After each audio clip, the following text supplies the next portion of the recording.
Now layer 2 VPN is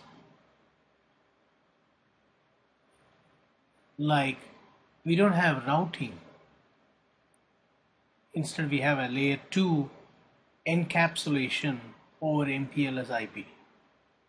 That's what layer 2 VPN means. So what is layer 2 VPN? A layer 2 protocol encapsulated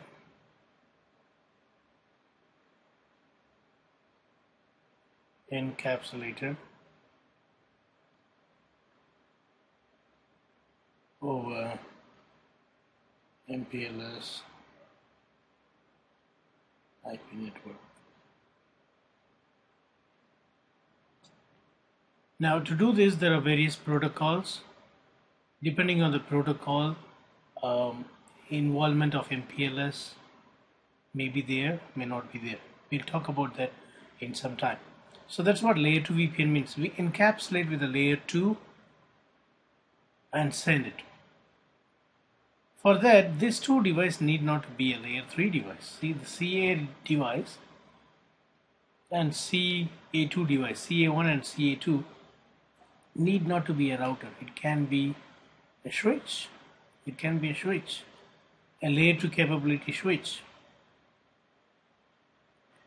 Because we are going to use some layer 2 protocol to encapsulate the MPLS.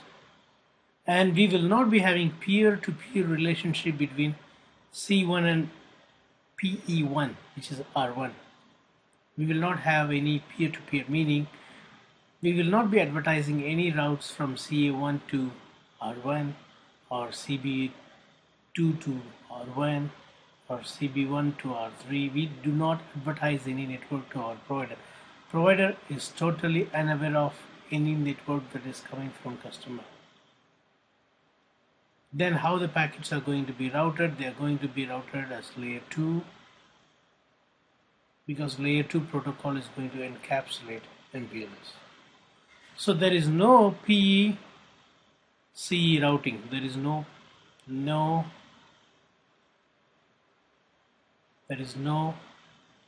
PE provider edge, customer edge routing.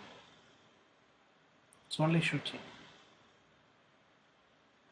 Now according to CA1 router, once the VPN is up, the next hop will be CA2. None of these devices will be in picture because you're going to form a layer 2 tunnel between CA1 to CA2. That layer 2 tunnel is what we call as VPN. VPNs are not always a secured tunnel. VPN is a general term. So it need not to be a IPsec VPN, which is a security VPN which encrypts and decrypts. Here no encryption, only encapsulation. The difference between encryption and encapsulation is what?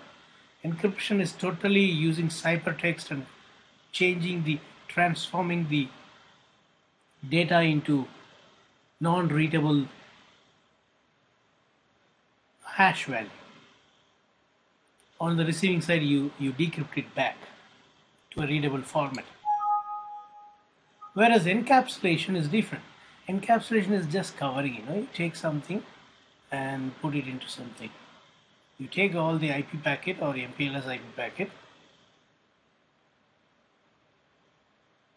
and you cover it with some layer 2 protocol. This is what encapsulating means, covering. When we do that, there will be a virtual circuit formed between CA1 and CA2, which we call it as VPN. Those who are from security background, you will understand what really encapsulation and VPN means. You remember GRE tunnels, something like that, right? So here, because we encapsulate and we form a tunnel between this one and this one, these two routers feel as if they are directly connected. They are just one hop away. You may have 100 routers in the middle, will not be shown, will not be seen as the next hop. None of the routers in the path will be seen as the next hop because you got tunnel between. these two customer remote sites, and you got what, a broadcast domain between these two. So what we get is we get a layer 2 broadcast domain between the customers end to end. We get the broadcast domain. That's what LAN kind of environment.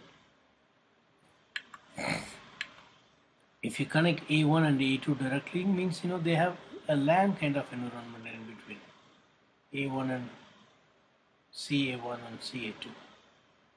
If they will feel that they are directly connected like this, then what you have here is end-to-end broadcast.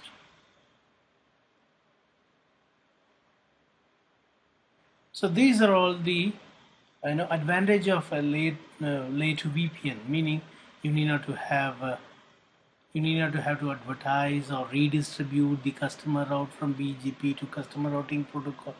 No need. All this work, and customer router need not to have, the customer device need not to have a routing capability. It can be a layer 2 device. So when we have this type of situation, you can go ahead with this layer 2 VPN. So advantage is we don't have any routing between provider and the customer. There is no routing.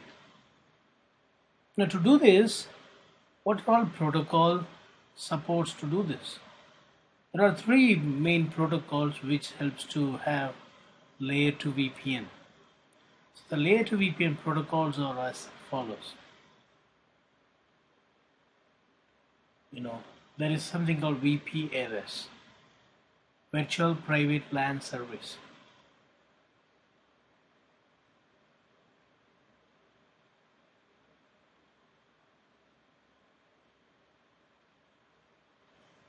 There is one more called any transport over MPLS.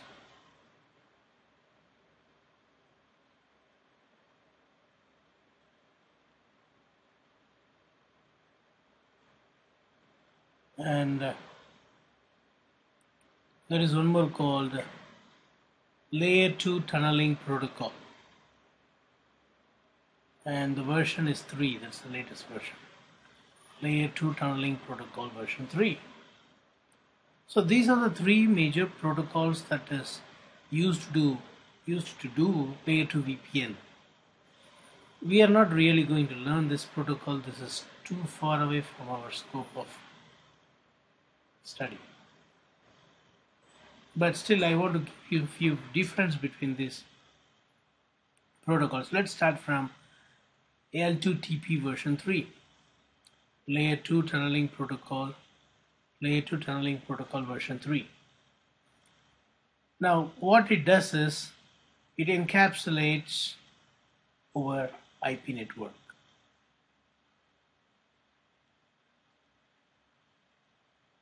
Encapsulates over IP network. Meaning you need not to have MPLS here. No need of having MPLS. This is not an MPLS topic.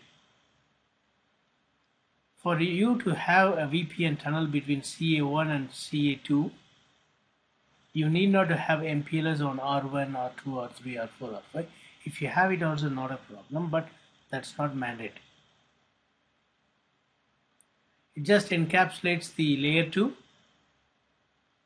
over the IP network and gives a feeling like these two are directly connected and have end-to-end broadcast. And this works with multiple layer 2 protocols, like it works with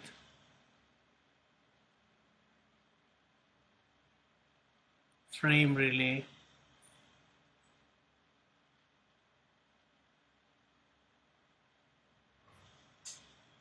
ATM.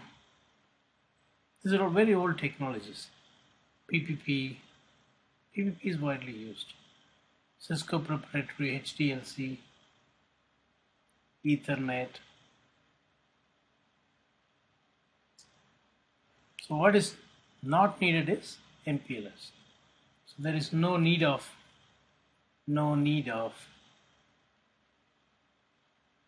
MPLS in provider's code. No need of MPLS to do this. Layer 2 tunneling protocol version 3. Now let's see the next one. Any transport over MPLS. Now you understand that MPLS is must here. To have this layer 2 tunneling protocol, we need what? We need MPLS. So traffic is, so encapsulation is over MPLS, or traffic tunneled over. Tunneled means encapsulated over MPLS. So you must have MPLS on all this interface on the path, and it forms a tunnel between this interface here to this interface here. So traffic tunneled over or encapsulated over MPLS. This also works with all this.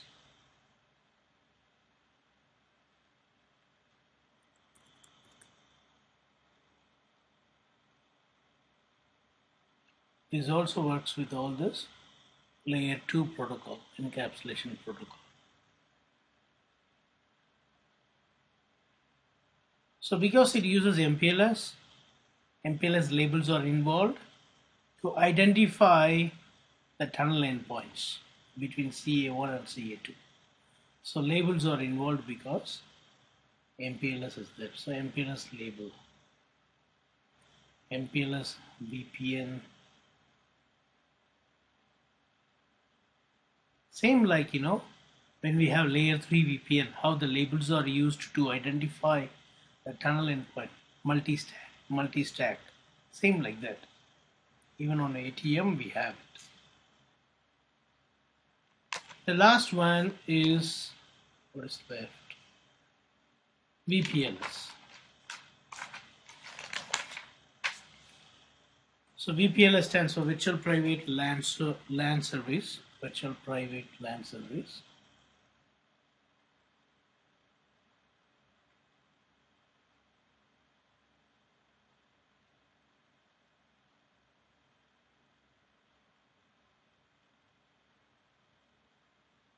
So this also gives a very clear meaning. It's a LAN, it's a layer 2 VPN.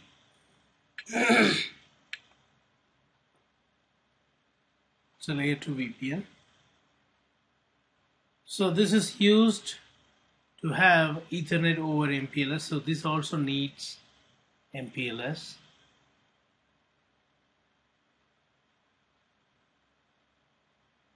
And the advantage here is it allows multi-point tunnels. Allows multi-point tunnels. Meaning what? If C1 is trying to form tunnel with CA2, CA3, CA4, many CAs, they are multi-points. Here we see point to point, CA1, CA2, there is no more CA. There is no more CA. If you have CA3, CA4, then what it is? It becomes multi-point. So when we have multi-point, what layer 2 VPN protocol we need is VPLS.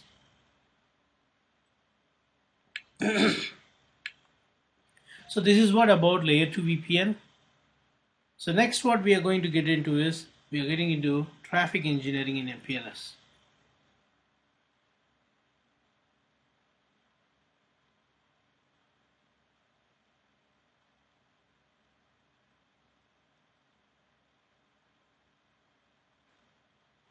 Traffic engineering in MPLS.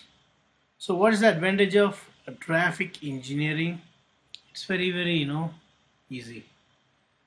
We know about OSPF. OSPF is not meant for load balancing.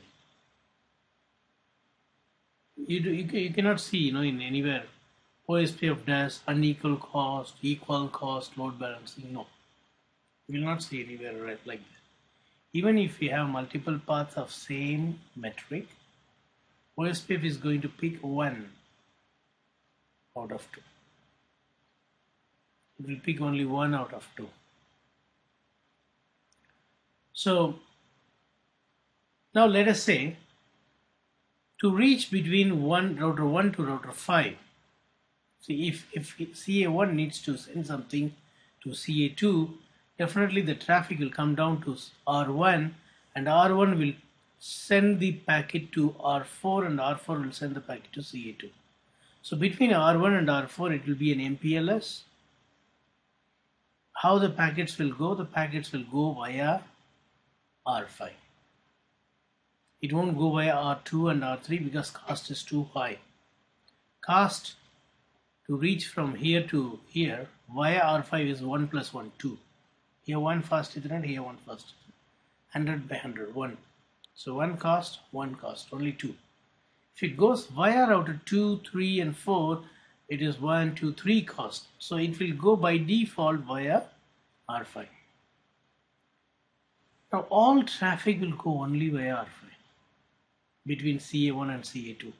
So the other link, other path, other redundant path is simply kept idle. It is simply idle, not being used at all. So when this is undergoing too much of congestion, still none of the packet goes through R2 or R3 to reach R4. This is not really a quality of service. This is without traffic engineering. Without traffic engineering. So what traffic engineering can do? In this situation, what traffic engineering can do is, depending on the bandwidth availability, it can switch between the path, overriding the routing decision in the routing protocol. Think about that.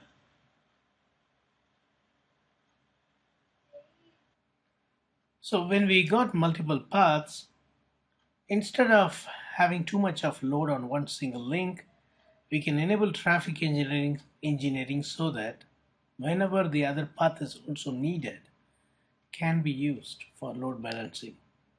Traffic engineering can do that. When there is too much of traffic going on this interface, and if there is no sufficient space or bandwidth for a new traffic to go, what traffic engineering that is enabled on R1 will do, it will send a query to R2. R2, do you have enough space to accommodate? R2 will send it to R3. R3 will send it to R4, and then they send AS report. Yeah, we can accommodate. Though the route may not be seen in the routing table, but still the packets will be forwarded via R2, R3 and R4 when R5 is not able to provide sufficient bandwidth. So condition is that when R5 cannot provide you the enough of bandwidth that is needed for newly arriving traffic that wants to reach R4,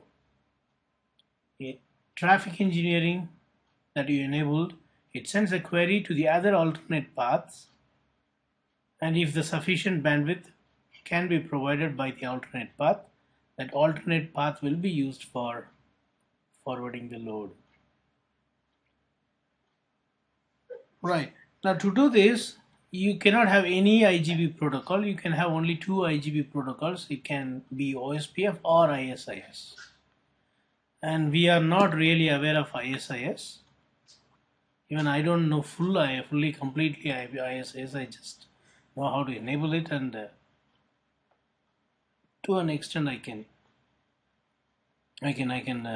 understand, and I can work with ISIS. Not that much familiar like OSPF. The reason is we do not have ISIS in our syllabus for a long time. But ISIS has come back again to our field. In data center, ISIS is very important protocol. But the good news is we are not going to enable ISIS. That's get enabled automatically. So ISIS is one protocol and OSPF is another protocol that can be used for this traffic engineering. Now I'll just write down the commands that is needed for us to have traffic engineering if ISIS is enabled in the core. If ISIS is enabled in the core, what is the command that we need to know? This is the command. To enable traffic engineering, we type MPLS traffic engineering level 2.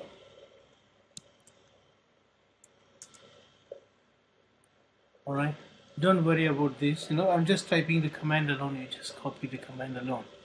MPLS traffic engineering level 2, and then we need to give a router ID manually to identify the traffic engineering router. So MPLS traffic engineering again, route ID, and then any loopback interface ID, and then MPLS metric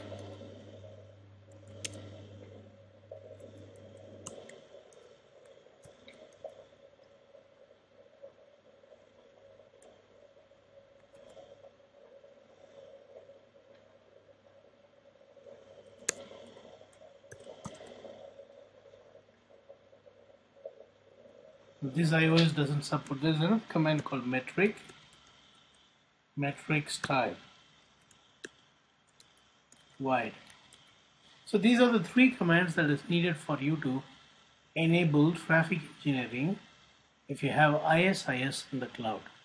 Three commands: MPLS metric style wide, next one MPLS traffic engineering router ID, and then the interface which is supposed to be used as router ID, and then MPLS traffic engineering level 2. Three protocols. If we have OSPF, that's what we are using actually. We have OSPF.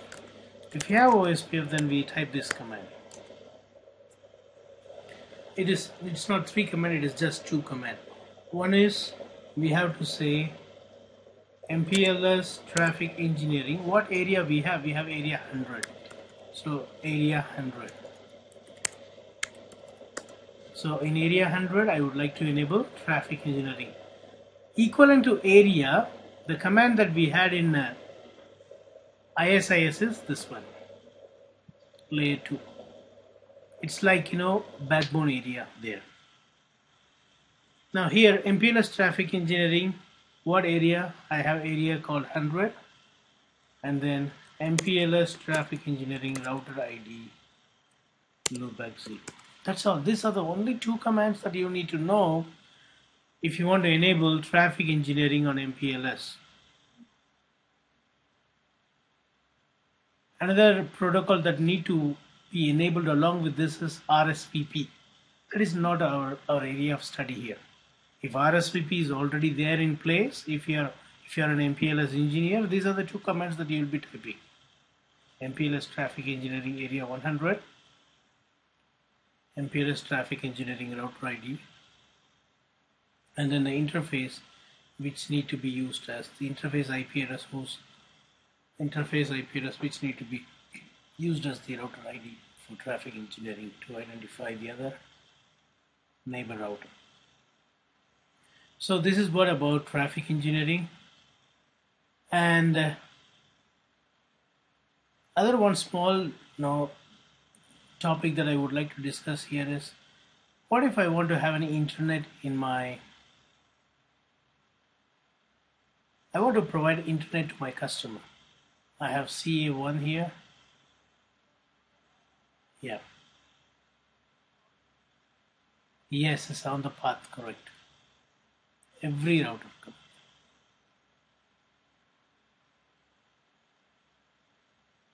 So this is what our topology is. Now I want to have internet is coming here. Now this is the internet. I want to provide internet service to customer A and customer B. How can I have it? One best solution is take all the internet traffic in one VRF. You may have route target as 4:4, 4:4 route target. Import that 4:4 here for customer A, customer B. That's it. Best way. Create one more VRF. Put this interface in that VRF.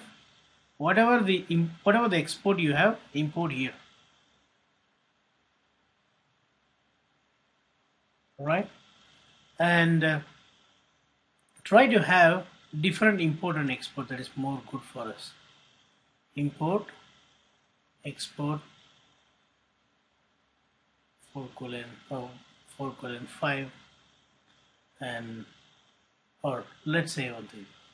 Export is 4:4, and import is, I think here we gave 2:2 for customer B and 1:1 for customer A. Import 1:1 and 2:2. That's it. Problem solved. You provided internet service. All the route that is coming here will be given here, and all the routes that is given from here will be known to this VRF. So reachability to internet will be there. Same like, as we did for shared service, common service. And then I also gave you a homework like CA1 should talk to CB1. Same like that, you can also have internet. So hope you enjoyed MPLS. If possible, start from the beginning. Come till this level, you will be a master of MPLS. Nothing much in MPLS than what we have seen so far. And